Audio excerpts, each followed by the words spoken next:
ایک ذمہ دار کو اپنے مال مویشی اور گھوڑوں کی رکھوالی کے لیے ایسے ملازم کی تلاش تھی جو جانثاری سے اس کے فارم کی رکھوالی کر سکے۔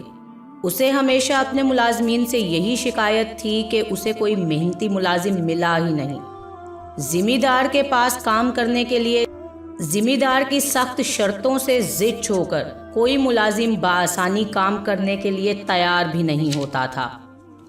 ایک بار جب اس ذمہ دار کو ملازم کی اشد ضرورت تھی تو ایک مجبور آدمی کام کے لیے پہنچا۔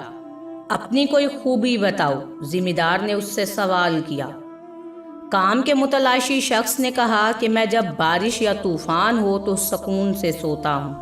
ذمہ دار کو اس کی یہ بات کچھ خاص سمجھ تو نہ آئی، مگر آنے والی سردیوں اور بارش و آندھی اور طوفان کے موسم کے خدشے کے مارے بمشکل دستیاب اس شخص کو کام پر رکھ ہی لیا۔ ایک رات کو جب طوفانی بارش ہو رہی تھی، مکانوں کی چھتیں آندھیوں سے اڑ رہی تھیں، تو نہ جانے اس کے ڈھور ڈنگر کے ساتھ کیا ہو رہا تھا۔ ذمہ دار اپنے اثاثوں کے عدم تحفظ کے خدشات کے مارے اپنے فارم پر پہنچ گیا۔ کیا دیکھتا ہے کہ ملازم مزے سے رضائی اوڑھے گہری نیند میں غرق سو رہا ہے۔ ذمہ دار نے غصے سے دھاڑتے ہوئے ملازم کے منہ سے رضائی اتار پھینکی اور نیند سے جھنجھوڑ کر بیدار کرتے ہوئے کہا، تم کیسے انسان ہو؟ باہر بارش کے طوفان نے تباہی مچا رکھی ہے اور تم یہاں مزے سے سو رہے ہو۔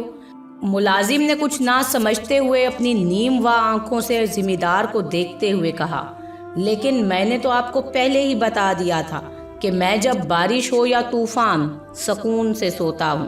ذمہ دار چیختا چنگھاڑتا اپنے مال مویشیوں کے احاطے کی طرف بھاگا تاکہ وہ بطور مالک اپنے مویشیوں کے بچاؤ کے لیے کچھ کر سکے، لیکن اسے یہ دیکھ کر حیرت کا جھٹکا لگا کہ اس کی ساری مرغیاں پرندے اپنے اپنے ڈربوں میں احتیاط سے رکھے ہوئے اور محفوظ بند بیٹھے تھے۔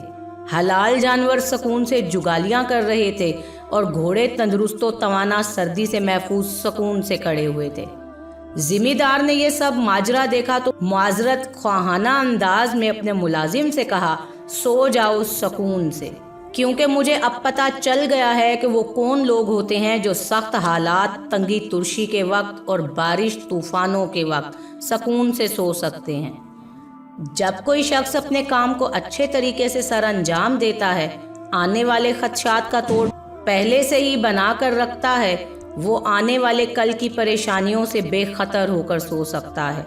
اس کام کے لیے کچھ اور نہیں، بس کل کے لیے آج محنت کرنا پڑتی ہے تاکہ وہ پریشانی اور بارش طوفان میں پاگلوں کی طرح بچاؤ کے لیے بھاگتا نہ پھرے۔ جب پریشانیاں گھیر لیں تب طاعت کی طرف نہیں بھاگنا، بلکہ ہر حال میں اللہ کا شکر گزار بندہ ہونا ہے۔ آئیں ہم اپنا جائزہ لیں۔ ہم نے اپنی قبر میں آنے والی سختیوں سے بچنے کا انتظام کیا ہے کیا؟ ذرا سوچئے۔